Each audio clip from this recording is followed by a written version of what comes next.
record. Is there objection? Without objection, it will be entered. Also, I present a host of letters and op-eds from former co-workers at Vets for Freedom and Concerned Vets for America, as well as Fox News Channel. I also have letters and op-eds from many veterans and Iraqis and Afghanis who were helped by Mr. Hegseth. I ask unanimous consent to introduce these letters and op-eds. Without objection, is so ordered. Senator Sheehy, you've been very patient. Thank you, Mr. Chairman. Entering a support letter in for Mr. Hegseth, submitted by nearly 90 former soldiers who served with Pete in combat. I would like to submit a statement from 86 of them who support his nomination. Although they come from different units and ranks, the signatories commend Mr. Hegseth for his selfless leadership, love of his soldiers, and commitment to our country. 2 items. Sorry, 1 item. I ask unanimous consent to enter this. Without objection, it will be entered. Thank you, Mr. Chairman. Pete, I'm actually going to ask you questions because I want to hear your answer. How many genders are there? Tough one. Senator, there are 2 genders. I know that well. I'm a Sheehy, so I'm on board. What is the diameter of the rifle round fired out of an M4A1 rifle? That's a 5.56. How many push-ups can you do? I did 5 sets of 47 this morning. What do you think our most important strategic base is in the Pacific? In the Pacific, Guam is pretty strategically significant. How many rounds of 5.56 can you fit into the magazine of an M4 rifle? Depends on the magazine, but standard issue is 30, Senator. And what size round does the M9 Beretta standard issue sidearm for the military fire? A 9mm, Senator. What kind of batteries do you put in your night vision goggle?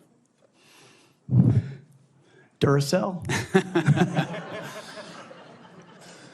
So right there, you're representing qualifications that show you understand what the warfighter deals with every single day on the battlefield. You understand what happens on the front line, where our troops will be.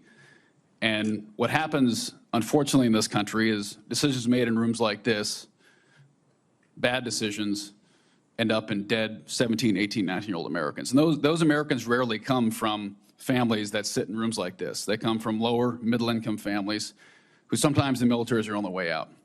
And they join because maybe they want to go to college. Maybe they had no other choice. Maybe they love this country. But for whatever reason, they joined and they sat on the dotted line. And when people like us screw up, they don't come home.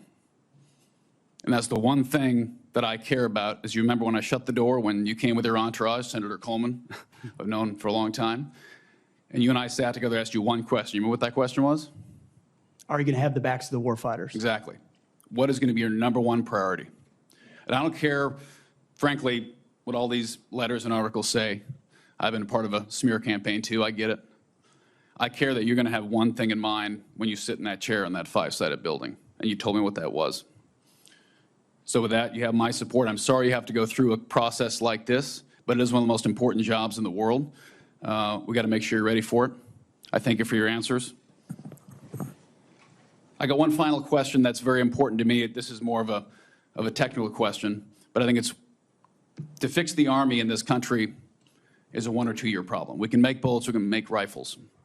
Fix the Air Force might be a 5-year problem. To fix our Navy is a decades-long pursuit. How are you going to fix our national? You don't have all the power. We're not China. Unfortunately, you can't snap your fingers. But how are you going to lead an initiative within the DoD to reinvigorate our national shipbuilding industry so we are able to compete with China? Because freedom of navigation is critical to our economy and the global economy. It's going to be a very important task for you to complete. It's a critical question, Senator, and that's why I'm grateful that President Trump has said definitively to me and publicly that shipbuilding will be one of his absolute top priorities of this administration. So a lot of it does go into pulling things up into the OSD's office, Secretary of Defense's office, to shine a spotlight on it, to make sure the bureaucracy doesn't strangle important initiatives that need to happen. We need to reinvigorate our defense industrial base in this country to include our shipbuilding capacity. Some of it is on the east, some of it's on the west, some of it's on the Great Lakes. The workforce problems that our shipyards are facing are significant, and there's been a big investment from this committee, I know, in a lot of those places because of the shortfalls, manpower issues, everything else. We also see adversaries that have been able to innovate themselves in ways that their shipbuilding capacity is, I won't reveal it at this hearing, multitudes and multitudes beyond our capabilities. So it needs to be a rapid investment, a rapid fielding, and then we need to incentivize outside entities to fill the gap.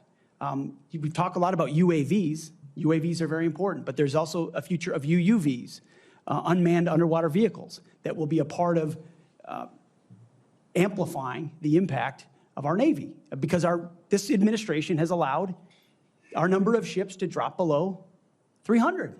It sets a projection of 340 or 350, but doesn't create the capacity to actually address it. And so if we're going to defend our interests, our allies, and put America first, we're going to have to be able to project power. That means shipbuilding. It means historic investments in our defense industrial base there. And then also driving innovation and cost savings in ways that only business leaders inside the Pentagon can do.